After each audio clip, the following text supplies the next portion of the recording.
Hi అండి. ఈరోజు video పనసపొట్టు కూర తయారు చేసే విధానం. పనసపొట్టుని 2-3 సార్లు కడుక్కోవాలి నీట్గా. ఈ మార్కెట్లో అమ్ముతారు తవ్వల లెక్కని, కేజీల లెక్కన కాదు. మేము తవ్వ తెచ్చుకున్నాం. 2-3 సార్లు కడుక్కున్న తర్వాత వాటర్ వేసుకుని, తగినంత వాటరు, కొంచెం పసుపు, కొంచెం సాల్ట్ వేసి కలుపుకుని స్టవ్ వెలిగించి ఈ గిన్నెని స్టవ్ మీద పెట్టి ఈ పనసపొట్టుని ఉడికించుకోవాలి. చాలా టేస్టీగా ఉంటుంది. ఇప్పుడు ఎండాకాలంలో ఎక్కువ దొరుకుతుంది పనసపొట్టు. ఆ విధంగా ఉడికిన తర్వాత స్టవ్ ఆపేసుకుని స్టెయినర్లో వేసుకుని వాటర్ అంతా తీసుకోవాలి. చేతితో వాటర్ లేకుండా బాగా పిండాలి. తర్వాత స్టవ్ వెలిగించి కడాయి పెట్టి ఆయిల్ వేసుకోవాలి. పచ్చెనగపప్పు స్పూను, మినపప్పు 1 స్పూను, జీలకర్ర స్పూను, ఆవాల స్పూను వేసి బాగా కలపాలి. లో ఫ్లేమ్లో పెట్టి ఫ్రై చేసుకోవాలి, అది మాడిపోతాయి. ఆ విధంగా వేగిన తర్వాత 2 స్పూన్లు జీడిపప్పు వేసుకోవాలి. పచ్చిమిరపకాయలు, ఎండుమిరపకాయలు, కరివేపాకు వేసుకోవాలి. ఎక్కువ వేసుకోవాలి పచ్చిమిరపకాయలు గట్రాను.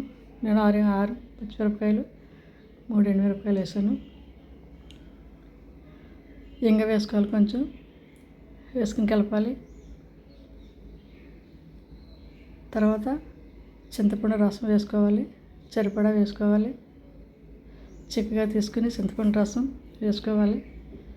వేసుకుని ఆ విధంగా ఉడకనివ్వాలి.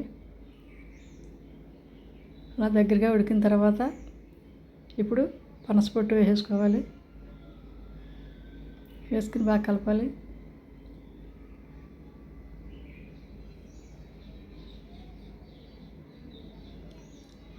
తప్పకుండా నేను చేసే విధంగా ఒకసారి ట్రై చేయండి. చాలా అంటే చాలా టేస్టీగా ఉంటుంది. పులిహోరలాగా ఉంటుంది. ఇప్పుడు 1 ఎండుమిరపకాయ వేసుకుని 2 స్పూన్లు ఆవాలు వేసుకుని మిక్సీ జార్లో వేసుకుని పొడి చేసుకోవాలి.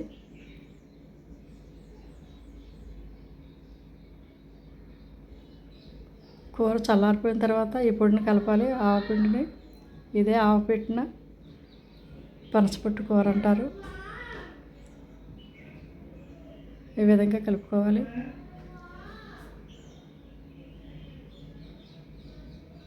మీరు బాగా చల్లారా కలుపుకోవాలి, అది చేదు వచ్చేస్తుంది.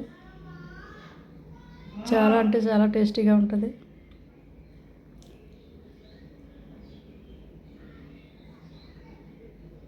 కూర రెడీ. మా ఛానల్ కొత్తగా చూసేవారు సబ్స్క్రైబ్ చేయండి, షేర్ చేయండి, లైక్ చేయండి. పక్కన ఉన్న బెల్ సింబల్ నొక్కండి.